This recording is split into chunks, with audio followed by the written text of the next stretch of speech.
আজকে হবে মাছের ঝোল। মাছের ঝোলে আলু দেওয়া হবে, তার জন্য আলু কাটিয়ে নেওয়া হচ্ছে।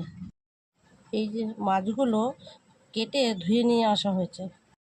এই যে আদা জিরে বাটা আর ধনে পাতা আর কাঁচা লঙ্কা, মাছের মধ্যে নুন দেওয়া হচ্ছে। এবার হলুদ দেওয়া হচ্ছে। হলুদ নুন দিয়ে মাছটাকে ভালো করে মেখে নিচ্ছি। এবার কড়ার মধ্যে তেল দেওয়া হলো।